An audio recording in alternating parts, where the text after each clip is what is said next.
confidence, especially in the guys that we picked up inside and James Hall. So up front, that was issues last year with us, in the run game, and I think we answered those. So we're going to be much better. It's who you play and when you play them and all that other stuff. We played great run teams, and in our divisions going to be some good football teams. So I feel good we'll be fine in that area. Jim Haslett, year 2, running the Rams D, looking for better results. Rams about to kick off year 13 in St. Louis. And improving that Rams defense is an issue heading into 07. The Rams 23rd overall a year ago on defense, but 31st in run defense. And with that in mind, the number 1 pick, an absolute beast who happens to play along the defensive line, Adam Carricker, 13th overall pick out of Nebraska, played end in college. He moves inside for the Rams. Leonard Little back after a 13-sack season a year ago. Eric Moore, one of 5 defensive ends on the roster. Trevor Johnson used to play in front of Carricker in college. Now he's a teammate. Victor Adeyanju, year 2, and Clifton Ryan, a player to keep an eye on, a slug, as Haslett calls him.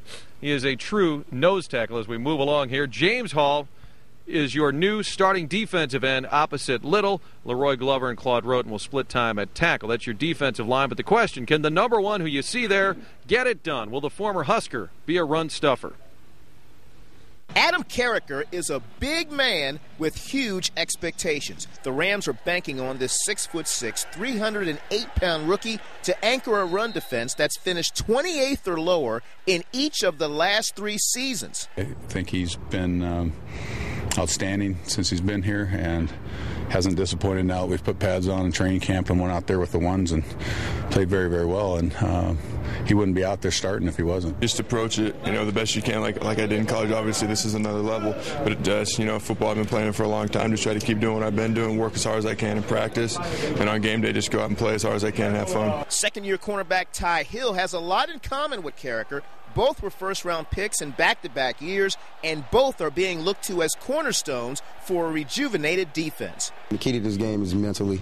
If he got all the physical tools, and I think that's basically the main thing. Don't get all in awe, which I don't think he would. Going up against some NFL all-offensive linemen, and I think he's going to be good. Is there a nastiness also that you have to take at that spot? He uses his hands violently, and I think whenever you do that, that will always help you when it's time to develop in terms of being able to get off blocks and make a play. You got to be able to hold your own.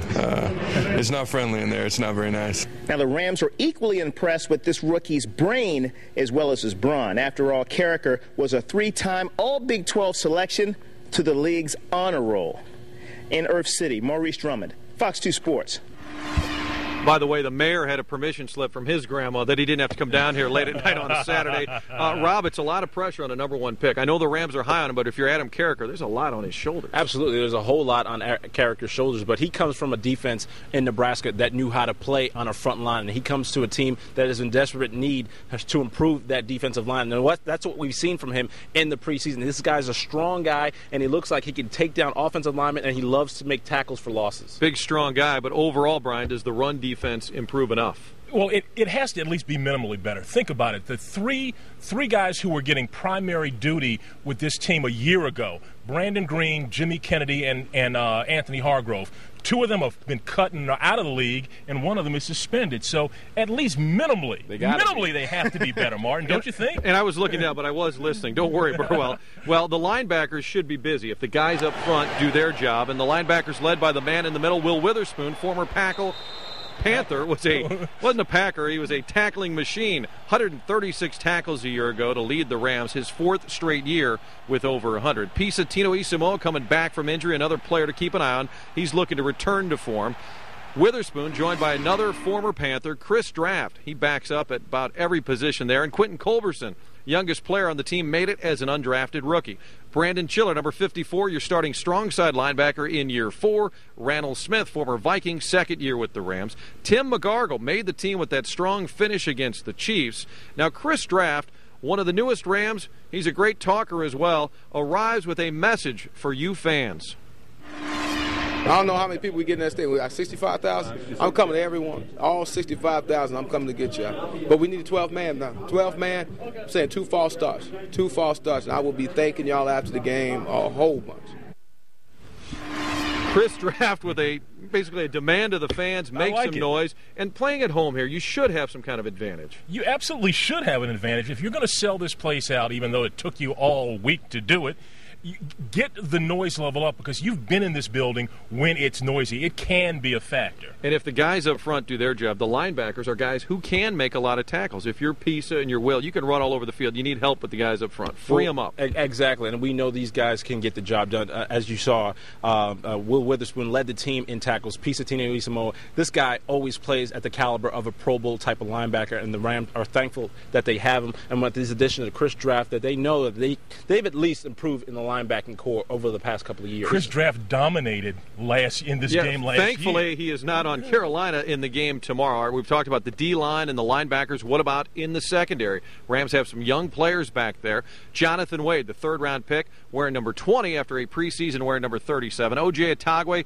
entrenched now as the starter at free safety. Ron Bartel gets the start at cornerback with Fakir Brown serving his suspension. Corey Chavis, the veteran leader in that secondary. Ty Hill, back for year 2 after being the first-round pick last season. Lenny Walls, a tall veteran, part of that nickel package. And then Todd Johnson, former Bear, backs up at free safety. Jerome Carter, third season out of Florida State, he backs up at strong safety. Now, the secondary could be busy tomorrow. I hate to even show video of this guy, but Steve Smith will be in the house. And we remember that last time he was here, yes, the playoff moment.